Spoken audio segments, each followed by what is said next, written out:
Sveiki visi, su jumis ir vėl Vytautas ir šiandienos pamokėlė bus apie Hibernate. Hibernate yra Windows išjungimo būdas, kai visos jūsų programos yra išsaugomos į kietąjį diską ir kitą kartą įjungus kompiuterį šios visos programos vėl yra automatiškai atidaromos. Taip, tarkime, jeigu turėjote atsidarę keletą naršyklių ir Windows langų, jeigu padarėte Windows Hibernate ir kompiuterį pilnai išjungėte, galite jį atjungti nuo elektros tinklo ir kitą kartą jį įjungus visos jūsų programos bus atidarytos automatiškai, kaip ir prieš tai. Taigi Hibernate yra kompiuterio užmigdymo būdas, bet ne toks pats kaip Sleep, nes Sleep tik tai pristabdo kompiuterį, o Hibernate pilnai užmigdo. Hibernate failas yra saugomas C diske ir jisai vadinasi hiberfile.sys. Taigi, jeigu mes nueiname į C diską, matome, kad nieko nėra. Šis failas yra sisteminis failas, taigi norint jį pamatyti, reikia atkavoti visus Windows sisteminius failus. Taip, tai šiame lange galime paspausti Alt ant klaviatūros, atsiranda meniu, einame į Tools, Folder Options, View. Ir mes galime čia nuimti varnelę nuo šio meniu, kuris atkavos Windows sisteminius failus. Taip, tai matome, atsirado keletas naujų failų ir štai turime page file, apie kurį video jau dariau, ir hiberfile.sys. Šiame faile bus išsaugoma visa kompiuterių darbinė atmintis iš RAM. Taigi visas jūsų RAMas keliauja į Hibernate failą ir šiuo būdu Windowsai galės vėl atstatyti viską, visas jūsų veikiančias programas, visus jūsų darbus ir panašiai, kurie buvo prieš Hibernate, prieš išjungiant kompiuterį. Kompiuterį Hibernate būdu galima išjungti labai paprastai, tiesiog Start, Shutdown, matome šią varnelę, šią rodiklę ir štai čia turėtų būti dar vienas meniu Hibernate. Kaip manome, šiame meniu Hibernate punkto nėra, nors Hibernate failas ir yra, jis užima virš 12 GB. Hibernate failo dydis priklauso nuo to, kiek turite RAM ir jisai dažniausiai bus 75% jūsų RAM atminties. Taigi aš turiu 16 GB RAM ir mano Hibernate failas yra 12,5 GB. Norint įjungti Hibernate, mums reikia eiti į Control Panel.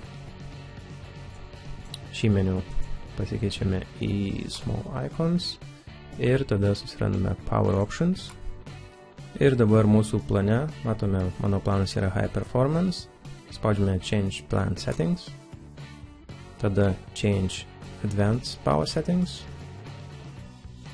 ir šiame lange mums reikia susirasti Sleep meniu ir Allow Hybrid Sleep. Išskleidžiame šį meniu ir mums reikia šį On pakeisti į Off. Spaudžiame Apply, OK.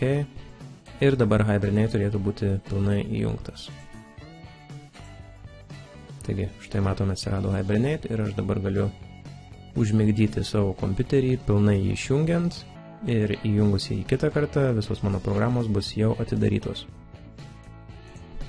Jeigu Power meniu padarius šios pakeitimus vis dar niekas neveikia arba C diske nėra hiberfile.sys failo, jums reikia atsidaryti command promptą ir jame įrašyti power-cfg-h tarpas on. Taigi spaudžiame Unstart, čia įrašome cmd ir dabar spaudžiame dešinį ant šio cmd ir mums jį reikia pasileisti administratoriaus režimo. Jeigu paprastai paspausite, ši komanda neveiks.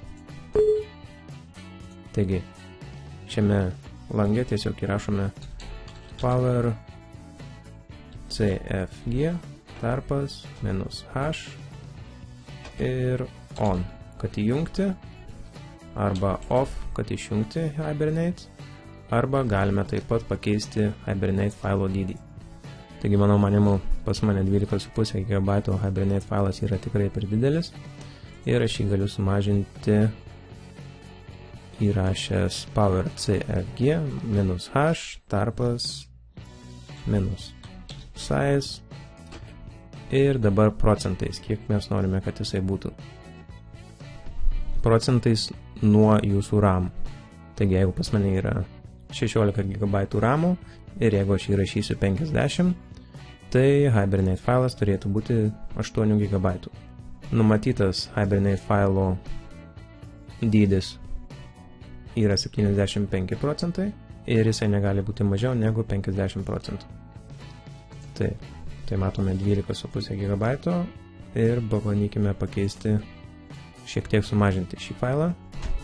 Šiokia tokia klaidelė, bandome dar kartą ir matome viskas. Mūsų failas yra 8,5 GB. Taip, jisai buvo sumažintas ir aš sutaupiau 4 GB savo disko vietos. Taip pat, jeigu jūs Hibernate nenaudojate, galima jį išjungti iš viso ir jūs sutaupysite gan nemažai disko vietos. Kaip jį išjungti, tai power cfg -h tarpelis off. -h off. Ir dabar Hibernate failas turėtų dingti iš viso. Taip, jo nebėra. Šios komandos turėtų veikti taip pat ir ant Windows 8 operacinės sistemos. Jeigu turite klausimų, būtinai palikite juos komentaruose. Jeigu šis video jums patiko, būtinai paspauskite like ir nepamirškite prenumeruoti. Iki.